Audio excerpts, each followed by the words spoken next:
Saúdo a todos com a paz do Senhor. Vamos com nosso propósito 150 salmos em 150 dias. Nesse desafio, vamos hoje meditar um pouco no Salmo 132. Não perca, logo após a leitura do Salmo, uma reflexão. Deus tem uma palavra para o seu coração. Uma promessa antiga, cântico de romagem. Lembra-te, Senhor, a favor de Davi, de todas as suas provações, de como jurou ao Senhor e fez votos ao poderoso de Jacó.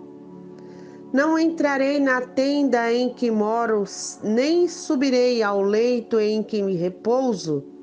Não darei sono aos meus olhos, nem repouso às minhas pálpebras, até que encontre lugar para o Senhor, morada para o poderoso de Jacó. Ouvimos dizer que a arca se achava em Efrata e a encontramos no campo de Jaar. Entremos na sua morada, adoremos ante o estrado de seus pés. Levanta-te, Senhor, entra no lugar do teu repouso. Tu e a arca de tua fortaleza, vistam-se de justiça os teus sacerdotes e exultem os teus fiéis. Por amor de Davi, teu servo, não desprezes o rosto do teu ungido. O Senhor jurou a Davi com firme juramento e dele não se apartará. Um rebento da tua carne farei subir para o teu trono. Se os teus filhos guardarem a minha aliança e o testemunho que eu lhes ensinar, também os seus filhos se assentarão para sempre no seu trono. Pois o Senhor escolheu a Sião, preferiu-a por sua morada. Este é para sempre o lugar do meu repouso, aqui habitarei, pois o proferi. Abençoarei com abundância o seu mantimento, e de pão fartarei os seus pobres. Vestirei de salvação os seus sacerdotes, e de júbilo exultarão os seus fiéis. Ali farei brotar a força de Davi. Preparei uma lâmpada para o meu ungido, cobrirei de vexame os seus inimigos, mas sobre ele florescerá a sua coroa. Glória a Deus, um salmo maravilhoso, um salmo, mais um dos de romagem, como sempre estamos falando. Ele é o penúltimo do livro que eram usados para subir até Jerusalém, e enquanto subiam, declamavam ou cantavam, recitavam os salmos de romagem, para lembrar as obras do Senhor, para bendizer o seu nome, lembrar dos livramentos que Deus havera concedido ao povo de Israel. E lá em 2 Samuel capítulo 7, nós vemos quando Davi, com o seu desejo de construir um templo para o Senhor, visto que ele tinha uma casa, como diz aqui, não entrarei na tenda em que moro, nem subirei ao leito em que repouso, né? Porque ele se incomodava com aquilo. A arca vivia numa tenda e ele, sendo mortal, humano, insignificante diante da grandeza de Deus. Quando eu digo insignificante, é uma forma relativa, né, em relação a Deus, porque Deus é grande, Deus é soberano, é maravilhoso, é tudo por todos, para todos. Ele é a fonte de vida, ele é tudo que se possa imaginar de grandeza, toda a magnificência, né? Justiça, verdade. E nós somos apenas uma mínima porcentagem, porém, como sempre digo, somos importantes, somos especiais, somos obras de suas mãos. Levamos em nós o fôlego de vida saído dos seus próprios lábios, da sua essência. A gente fala em lábios, lembra de homem, pessoa, mas Deus não é pessoa, Deus é espírito. Mas foi o sopro de Deus que nos deu a respiração. Então ele é a fonte de tudo, mas nós somos importantes sim. Porém, diante da grandeza de Deus, somos muito pequenos, dependentes, carentes.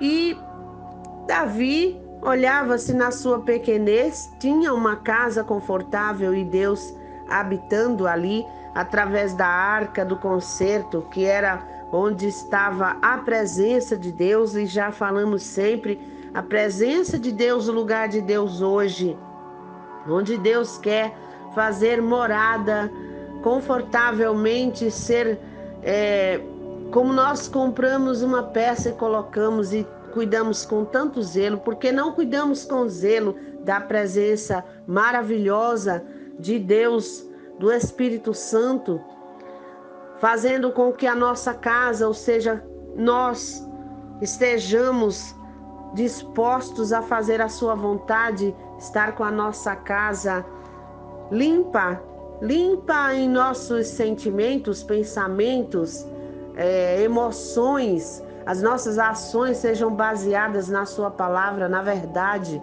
na justiça, em tudo que lhe agrada, e assim recebermos essa presença maravilhosa, o seu cuidado, porque era isso que Davi pensava quando ele quis fazer um templo para que Deus, com a sua presença, habitasse ali. Mas através do profeta Natã, lá em 2 Samuel 7, Deus fala para ele que ele não construiria esse templo, visto que suas mãos eram sangrentas, porque o seu propósito e o seu trabalho ao assumir o trono de Jerusalém, em Israel, né, o trono de Israel, foi a paz, manter a paz, guerrear contra os inimigos para deixar segura a cidade de Israel, de Jerusalém, né? Então, ele tinha as suas mãos manchadas de sangue, porque lutava contra os inimigos, e foi assim. Houve paz em Israel, houve segurança em Israel. E ele sabia que essa presença, essa segurança, esse cuidado, essa proteção vinha através da presença de Deus. E assim é em nossas vidas. A presença de Deus nos traz segurança, nos traz proteção, nos traz a provisão, o cuidado de Deus, o amor de Deus para conosco, a satisfação, porque nós, como pais humanos, nós nos deleitamos quando os nossos filhos são obedientes, são tranquilos, né? Nos obedecem, a gente tem o prazer de fazer tudo por eles. Imagina Deus que é soberano. E assim, o profeta disse para ele que não seria ele, mas a sua descendência. E nós vemos que quem construiu o templo foi Salomão. Porém, Davi, ele se dedicou ao projeto. Ele buscou a Deus, ele tinha o seu coração ligado a Deus e com muita dedicação e cuidado para que o seu filho construísse, mas que fosse exatamente como a orientação de Deus sobre os materiais, sobre o local, tanto que ele comprou o lugar onde seria o templo, e o trabalho do seu filho, quando assumiu o trono, já com todas as instruções, foi construir o templo. Então ele se dedicava à vontade de Deus, à obra de Deus, ao cuidado com as coisas de Deus, prioridade, atenção, tantas coisas que nos servem de lição para hoje. Pensar na obra de Deus, no reino de Deus, porque hoje o templo que nós precisamos edificar é a nossa própria vida, é o nosso templo espiritual, e também ajudar para que outros também consigam edificar limpar sua casa, adornar sua casa de justiça, de verdade, de amor. E também a promessa não foi só para isso, para um templo físico, com seu filho Salomão, a sua descendência, mas também que da sua descendência viria o Rei Supremo, a coroa suprema, o seu ungido.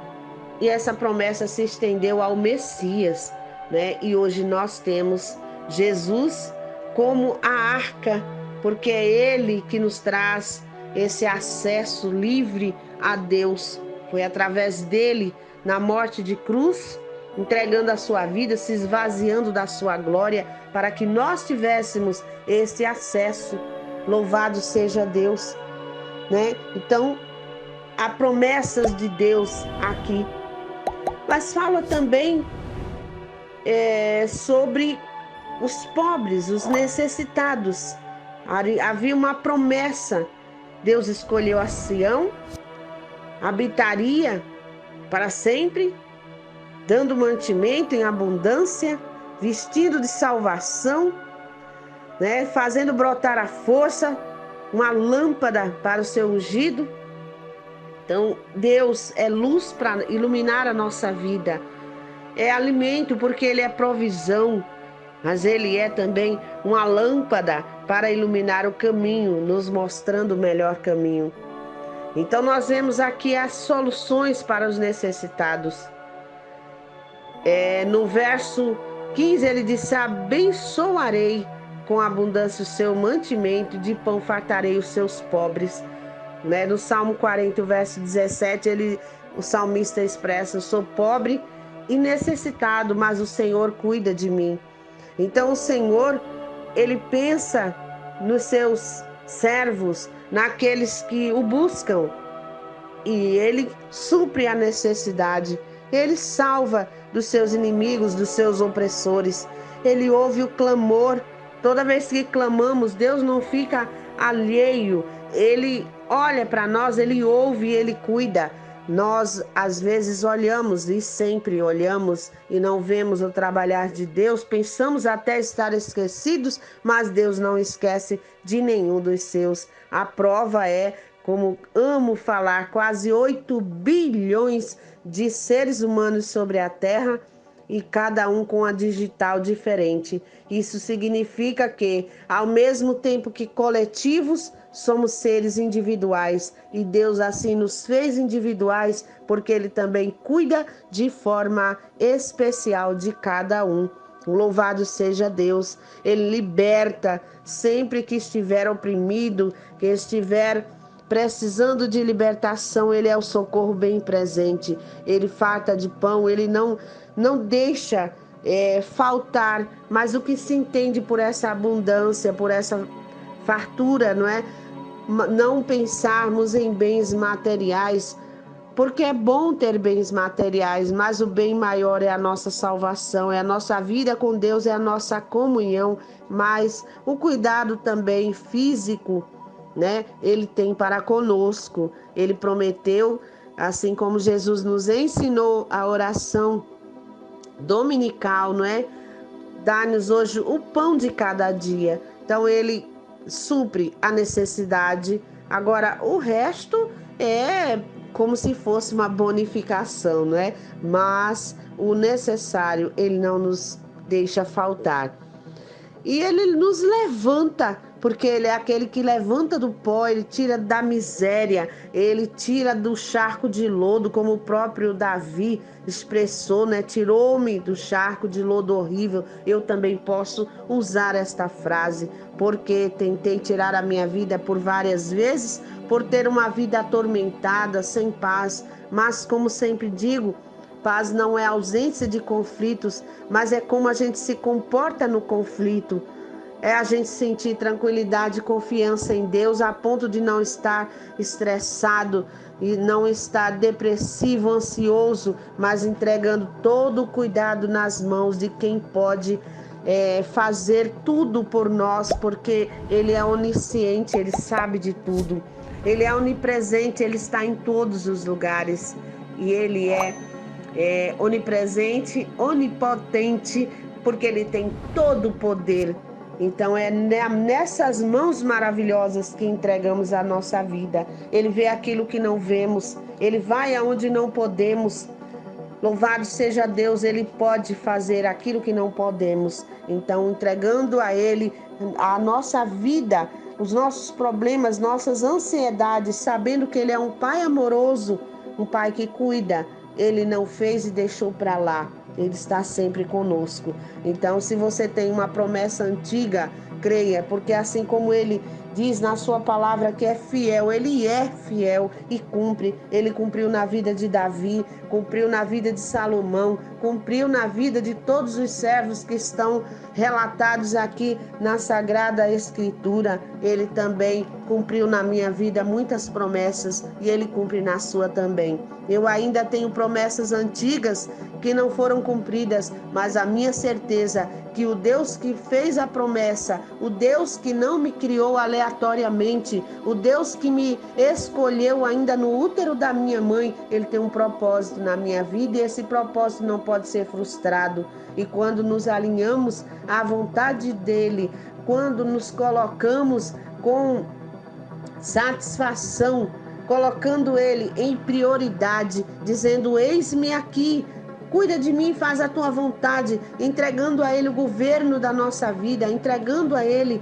o reinado da nossa vida. Ele cuida, Ele faz, Ele provê, Ele protege, Ele faz tudo por nós e Ele cumpre aquilo que Ele designou para nós ainda no útero de nossas mães. Então Deus tem cuidado de você, Deus está olhando para você, Deus está trabalhando a seu favor, porque lá em Isaías diz que Ele trabalha por aqueles que nele esperam. Espera no Senhor, mas esperar com confiança. Não esperar sentado, fazer o que tem que fazer, o que tem que ser feito.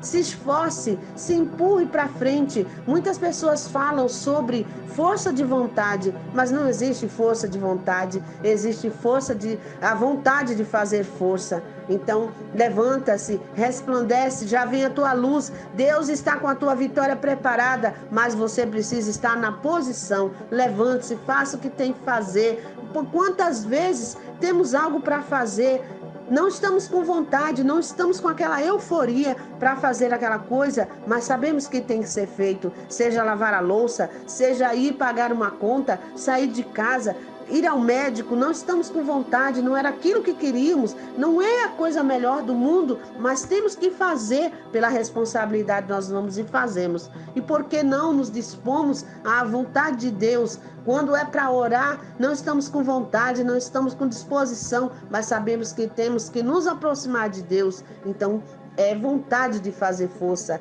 Quando nós não queremos ir à igreja, quando não queremos esperar em Deus por resolver alguma coisa, queremos fazer tudo do nosso jeito, na nossa hora, mas nos colocarmos diante da presença de Deus. Para conhecer a vontade de Deus, a gente precisa ler a Bíblia, precisa buscar, entender qual é a vontade de Deus, e a Bíblia diz que a vontade de Deus, ela é perfeita, agradável. Louvado seja Deus. Então, busque a vontade de Deus para a sua vida. Saiba que Ele está com os olhos fitados em você.